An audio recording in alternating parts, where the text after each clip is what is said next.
আল্লাহর কাছ থেকে 3টা সম্পদ চেয়ে নিবেন। বলেন কয়টা? বলেন আজকে থেকে আমরা আল্লাহর কাছে কয়টা সম্পদ চাবো? 1 নাম্বার 20 তলা বাড়ি। সম্পদ না এটা? আরে কি বলেন, সম্পদ না? ইবনে মাজাহ কিতাবের নাম, 1856 নম্বর হাদিস। স্বর্ণ আর রূপার ব্যাপারে আয়াত নাজিল হয়েছে। তা আয়াত নাজিল হওয়ার পর খুব ধমক দিছে আল্লাহ আয়াতের মধ্যে, যারা স্বর্ণ রূপা জমা করে, যাকাত দেয় না, সদকা করে না, আল্লাহ ধমক দিছে। এখন সাহাবারা রাসূল আকরাম সাল্লাল্লাহু আলাইহি সাল্লামকে বললেন, আইয়াল মালি নাত্তাখিযু ইয়া রাসূলুল্লাহ, হুজুর আমরা কোন সম্পদ কামাই করব, কোন মাল আমরা জমা করব, তাহলে আমাদেরকে একটু বলেন। স্বর্ণ রূপার ব্যাপারে আল্লাহ এত কঠোর কথা বলছে, ইয়া রাসূলুল্লাহ আমরা কেমন সম্পদ কামাই করবো একটু বলেন।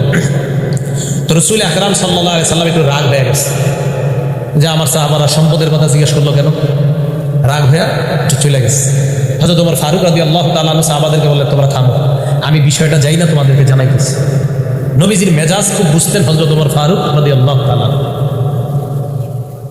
রাসূল আকরাম সাল্লাল্লাহু আলাইহি সাল্লামের কাছে আসলেন, সুযোগ বুঝা নবীজিকে বললেন, হুজুর সাহাবারা প্রশ্ন করছে আপনার কাছে কোন মাল আমরা কামাই করবো, যদি একটু বলতেন।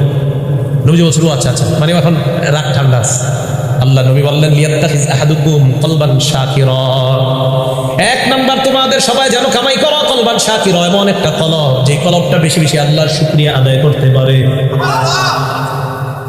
1 গ্লাস পানি পান করলাম আলহামদুলিল্লাহ, 1 লোকমা ভাত আমি খাইলাম আল্লাহুম্মা লাকাল হামদু ওয়া লাকাশ শুকরু, 1 ঢোক পানি আমি পান করলাম আল্লাহুম্মা লাকাল হামদু ওয়া লাকাশ শুকরু। এমন একটা কলব যে কলব বেশি বেশি আল্লাহর শুকরিয়া আদায় করতে পারে। হাদিস দ্বারা বোঝা যায়, মুখ দিয়া যদিও বলি আলহামদুলিল্লাহ, শুকরিয়াটা আসতে হবে কলব থেকে। যদিও জবান দিয়ে বলি আমরা, বলেন আসতে হবে কোত্থেকে? মানে আল্লাহ আপনি যে আমারে পান করাইলেন, আপনি যে খাওয়াইলেন, আমি খুশি আল্লাহ, আলহামদুলিল্লাহ। বলেন তো গরমকালে আপনি একটু ঠান্ডা পানি পান করলেন, এই ঠান্ডা পানি পান করার পর আপনার কি অবস্থা হবে? গরমকালে খুব গরম, ঠান্ডা পানি, ঠান্ডা শরবত পান করলেন। আচ্ছা রমজান মাস, গরমকাল, রমজান মাস, দিন বড়, 16 ঘন্টা রোজা রাখা 1 গ্লাস ঠান্ডা শরবত পান করলেন, মুখ দিয়া নাও যদি বলেন, কলব থেকে, দেহ থেকে, অঙ্গ প্রত্যঙ্গ থেকে আল্লাহ শুকরিয়া পাবেন।